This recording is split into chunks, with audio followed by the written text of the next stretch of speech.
Escribir un libro sobre un asesino serial es arriesgado.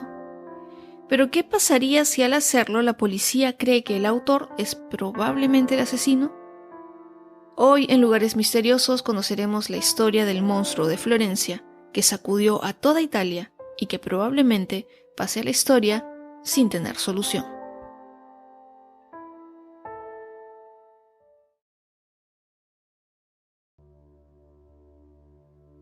Lo más regular es que cuando escuchamos hablar de asesinos en serie, pensemos en nombres por lo general de origen norteamericano, ya que pocos ejemplos de este tipo de criminales llegan de países europeos, a excepción de Jack el Destripador, que atacó en la Inglaterra victoriana.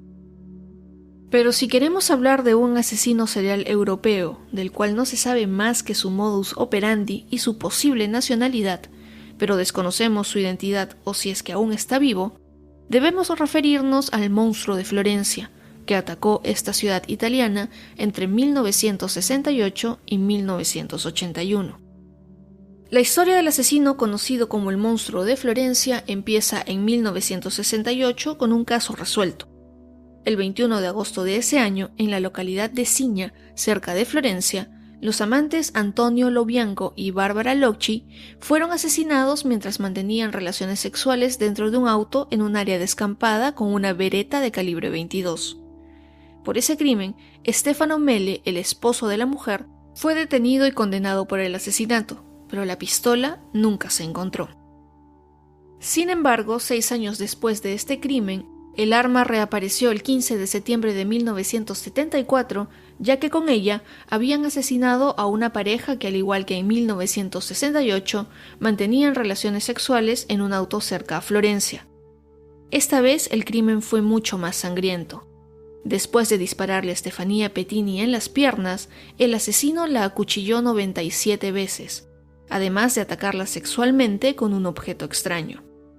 Su novio, Pasquale Gentilcore, murió de manera instantánea. Además, ninguna de las pertenencias de la mujer fue sustraída, sino que se encontraron esparcidas en el área cercana. La policía sospechó de los conocidos mirones, que eran hombres que acechaban los autos donde las parejas solían dar rienda suelta a sus pasiones en áreas alejadas de la ciudad y donde, en teoría, no podían ser vistos. Esta investigación no funcionó, ya que después de interrogar a algunos de estos hombres, el caso quedó en nada. Nadie le prestó atención a la reaparición de la pistola, ya que por alguna razón la policía se confió en que el dueño, Stefano Mele, estaba en la cárcel. Así pasaron varios años y el 6 de junio de 1981, Giovanni Foggi y Carmela Di Nuccio fueron asesinados en las cercanías de Scandicci, y por lo que se vio en la escena del crimen, aquí no había dudas. El asesino era el mismo que había atacado en 1974. Las víctimas habían sido asesinadas en un auto a la mitad de la noche. Se había usado la misma pistola. El contenido de la cartera de la mujer estaba esparcido en el suelo y había algo nuevo. El asesino amputó con precisión parte de los órganos sexuales de la mujer, con lo que se supuso fue un cuchillo de buceo. La gente de Florencia estaba descontrolada, y esta vez no tuvieron que esperar años para que el asesino atacara nuevamente. El 23 de octubre de 1981, en un parque cerca de Calenzano, Stefano Baldi y Susana Cambi entrarían a la lista de las víctimas, y con esto se confirmaría que Florencia tenía su propio asesino serial y ninguna mujer u hombre estaban a salvo. Pasó un año y el 19 de junio de 1982, cerca de la capital toscana, Paolo Mainardi y Antonella Miglioroni estuvieron a punto de ayudar a que se capture al asesino, ya que, aún herido, Paolo pudo huir en el auto, pero cayó en una zanja donde finalmente fue asesinado. Y aquí fue una de las pocas veces, si no es que la única, en la que el cuerpo de la mujer no fue mutilado. El año siguiente se prohibió a la gente que saliera al campo en la noche durante los fines de semana, especialmente cuando había luna llena, ya que era cuando el monstruo atacaba. 2 ciudadanos alemanes, Wilhelm Friedrich Horst Mayer y Jens Uwe Rusch, eran ajenos a esta realidad, por lo que decidieron acampar cerca de Giogloli. El asesino los encontró y decidió solo dispararles y matarlo. La policía se sorprendió de que no hubiera mutilado a la mujer, pero la realidad de este caso fue que ambas víctimas eran hombres y sospecharon que los habría asesinado ya que confundió a Rush con una mujer. Pasó un año y no se tuvieron sospechosos ni avanzó la investigación. Así, el 29 de julio de 1984, a pesar de que se había prohibido y recomendado a las parejas que no salieran, Claudio Stefanacci y Pia Rondini se arriesgaron a parar su Fiat Panda en un lugar solitario. Ambos fueron asesinados y esta vez la mujer fue mutilada en sus órganos sexuales y el pecho izquierdo. Esto último, un detalle que fue nuevo para la policía. Las últimas víctimas fueron asesinadas la primera semana de septiembre de 1985. Eran dos campistas franceses que seguramente no conocían el peligro de acampar en Florencia. El monstruo los ultimó en la tienda de campaña mientras estaban durmiendo y el joven llamado Jean-Michel corrió en busca de la salvación, pero fue alcanzado. Nadine, su pareja, fue mutilada igual que Pia Rondini y ambos cuerpos fueron escondidos en la carpa con la esperanza de que se tardaran en encontrarlos. Mientras los cuerpos seguían en la carpa, el monstruo de Florencia envió una de las partes del cuerpo mutilado de Nadine a Silvia de la Mónica, la fiscal encargada del caso. La prensa y las mismas autoridades pensaron que era una especie de reto hacia la policía, pero después de ese macabro envío y el hallazgo de los últimos cuerpos, el asesino nunca volvió a atacar y desapareció. Varios expertos se unieron a los investigadores para estudiar los crímenes y poder realizar un perfil psicológico del asesino. Tras analizar testimonios de policías y familiares, fotos y exámenes de los cadáveres, así como las escenas de los crímenes, se llegó a la conclusión que se trataba de un varón de unos 40 años de edad, probablemente nativo de la zona, de aproximadamente 1,80 m de altura y con algún trastorno sexual. Se podría considerar que era un narcisista con delirios de grandeza, con una inteligencia extraordinaria y gran capacidad para planificar hasta el mínimo detalle de cada uno de sus crímenes. Poseía un gran conocimiento de las zonas donde atacaba, una total firmeza para disparar a sus víctimas, además de una enorme destreza con el uso de armas de fuego, y una precisión fuera de lo común para mutilar los órganos a los cadáveres.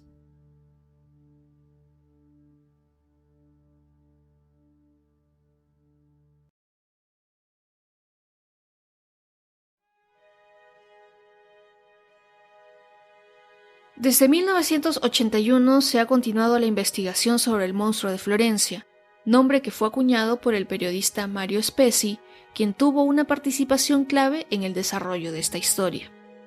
Esta es una de las investigaciones más largas, complejas y polémicas de la historia de Italia. Desde el principio se han acusado a muchas personas, inclusive se ha llegado a encarcelar a varios, pero al final no se sabe quién llevó a cabo estos crímenes, por lo menos no con certeza. En un principio se determinó que los culpables eran un grupo de campesinos de la zona, llamados el Grupo de la Merienda, que eran liderados por Pietro Pacciani, quien era un personaje oscuro que cumplía una condena por el abuso hacia sus propias hijas y que además se le conocía por ser violento. La cárcel no era nueva para él, ya que había estado pagando condena por el asesinato del amante de su novia. La fiscalía pensó que junto a Mario Vanni, Giancarlo Lotti y Fernando Pucci eran los culpables de los asesinatos, pero no fueron condenados ya que el caso se desestimó por falta de pruebas. Giuliano Mignini era un fiscal italiano que debía actuar en Perugia, pero no dudó en relacionar los asesinatos del monstruo con la muerte de un doctor de la ciudad, Francesco Narducci, el 13 de octubre de 1985. Según este fiscal, Narducci habría sido miembro de un culto satánico formado con las más notables familias de Perugia y Florencia, y que habrían utilizado al grupo de Pacciani, el denominado Grupo de la Merienda, para llevar a cabo los asesinatos con el objeto de conseguir componentes para sus oscuros rituales. Este tipo de investigaciones parecen triviales o ridículas, pero lo cierto es que en este caso no lo fueron. La guerra iniciada por los investigadores acusó a Francesco Calamandrei, un farmacéutico, de haber sido el instigador de los asesinatos y el contacto con el Grupo de la Merienda. La otra gran teoría que se mantuvo durante muchos años es la llamada pista sarda o la pista de la isla de Cerdeña. Esta parte de la base de que la pistola empleada en el primer asesinato solamente pudo acabar en mano de alguno de los sardos que ayudaron a Stefano Mele en el asesinato. Siguiendo la pistola, defienden los postulantes, encontraremos al monstruo. Tras haber probado suerte con prácticamente todos los miembros del clan sardo, los defensores de esta teoría parecen estar de acuerdo en que el principal sospechoso sería Antonio Vinci, hijo y sobrino de los sardos involucrados en el primer asesinato. Pero el suceso que llevó el caso del monstruo de Florencia a una cierta fama internacional no está relacionado con los asesinatos, sino con la investigación llevada a cabo por parte de un autor de bestsellers americano junto a un periodista italiano. Douglas Preston y Mario Spezzi protagonizaron y escribieron el libro El monstruo de Florencia, y sin querer se convirtieron en una suerte de conspiradores.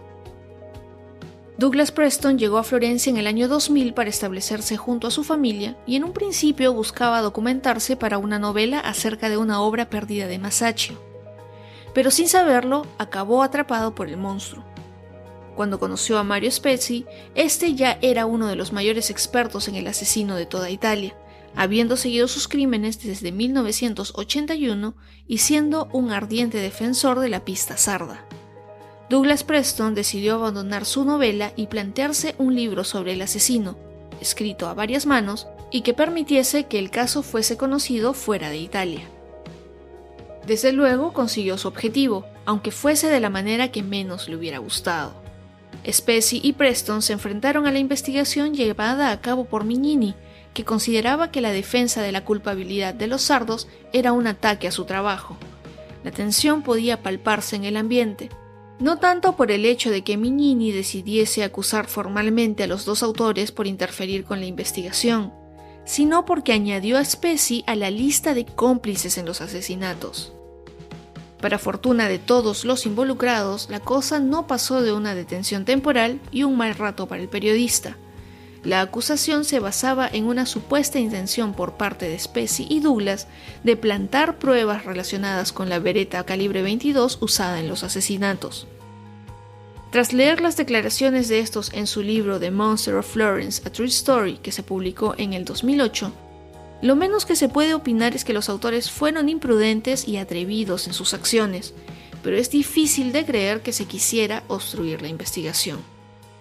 Varios años después, un tribunal ordenó llevar de nuevo a juicio a Pietro Pacciani, el líder del grupo de la merienda. Al parecer existían nuevas pruebas, aunque se dice que fue Giancarlo Lotti el que confesó a la policía que él y Pacciani habían cometido los asesinatos. En 1997, Mario Vanni y Giancarlo Lotti fueron enjuiciados por su implicación en 5 de los dobles crímenes y declarados culpables. Ellos fueron sentenciados a 26 años de prisión. Pero Pietro Pacciani nunca volvió a ser juzgado por su participación en los crímenes. En febrero de 1998 fue hallado muerto en el interior de su domicilio. El cuerpo estaba semidesnudo, su rostro azulado y desfigurado. En un primer momento se pensó que había muerto de un paro cardíaco, pero la autopsia reveló que la causa de la muerte había sido producida por la ingestión de una combinación de fármacos. Aunque algunos investigadores creyeron que Pacciani fue silenciado para que no revelara la verdadera identidad del monstruo. Una vez muerto el principal sospechoso, los investigadores tuvieron que cerrar el caso del monstruo de Florencia. Mario Vanni y Giancarlo Lotti estaban encerrados en prisión, pero el caso aún presentaba una larga serie de asuntos oscuros y muchas preguntas siguen sin respuesta.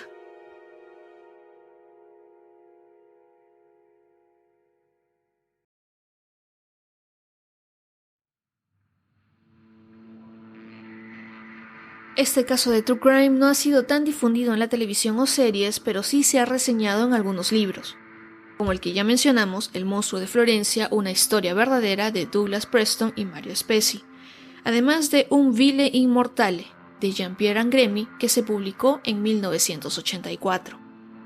También se han escrito otras novelas como La sospecha, de Laura Grimaldi, The Monster of Florence, de Magdalene Knapp, y El caso Pacciani, de Francesco Ferri, publicado en 1996. Sin embargo, este año se ha confirmado que será una miniserie de 6 capítulos sobre estos crímenes y será protagonizada por Antonio Banderas, quien personificará al periodista Mario Spezzi. Según una revista norteamericana, el malagueño protagonizará esta ficción basada en el libro The Monster of Florence, A True Story, y será dirigido por el danés Nicolas Arcel, quien fuera nominado al Oscar por Un asunto real. Esta miniserie buscará alcanzar el éxito de otras en el género de True Crime, como A los gatos ni tocarlos, El asesinato de Gianni Versace o Tiger King. Según el testimonio del director de la serie para la revista Variety, la miniserie narrará cómo Preston y Spezzi, que encontraron varios errores en las investigaciones policiales, identifican al asesino y cómo se desarrolla lo que ellos mismos describen como una entrevista aterradora con él. Ambos están, en palabras del escritor, sumidos en una desgarradora venganza, con teléfonos pinchados, perseguidos y amenazados por la policía, acusados de participar en ritos satánicos, que culminaron con Mario arrestado y acusado de ser el monstruo de Florencia. ¿Qué pasa cuando todo un país comienza a creer una mentira destructiva y alimentada por los hombres corruptos en el poder? Esa es la gran idea del monstruo de Florencia, y no puedo imaginar un mejor momento para contarla. Solo queda esperar cuándo estará al aire esta miniserie y por cuál medio será transmitida.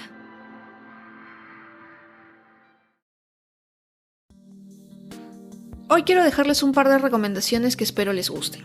La primera es la miniserie 11-22-63, que podríamos traducir como el 22 de noviembre de 1963, que está basada en el libro homónimo de Stephen King, en el que a través de un agujero en el tiempo, o rabbit hole, una persona puede retroceder e intentar prevenir el asesinato de John F. Kennedy. Son menos de 10 capítulos de 1 hora aproximadamente, y si es que no quieres leer el libro, esta es una buena opción para conocer esta historia. La segunda recomendación es la serie animada Las aventuras de Batman, que si les gustan los dibujos animados antiguos van a disfrutar mucho. Esta serie es de 1968, por lo que verán un estilo diferente de animación, pero que realmente es bueno. En esta serie, Batman pelea contra el crimen y los villanos junto a Robin, el Chico Maravilla. Si las quieren ver, ambas series están en la plataforma HBO Max. Y eso ha sido todo por el episodio de hoy. Espero que lo hayan encontrado interesante y como siempre los invito a ser parte de esta comunidad suscribiéndose en Spotify, YouTube, Apple Podcasts, Google Podcasts o donde escuches tus programas favoritos. Suscribirse y seguir a la página en @lugaresmisteriosos el podcast en Instagram y Facebook, además de compartir los episodios en tus redes, es gratis y me ayudas mucho para que este podcast siga creciendo. Yo soy Jacqueline Isa y los espero en otro lugar misterioso muy pronto.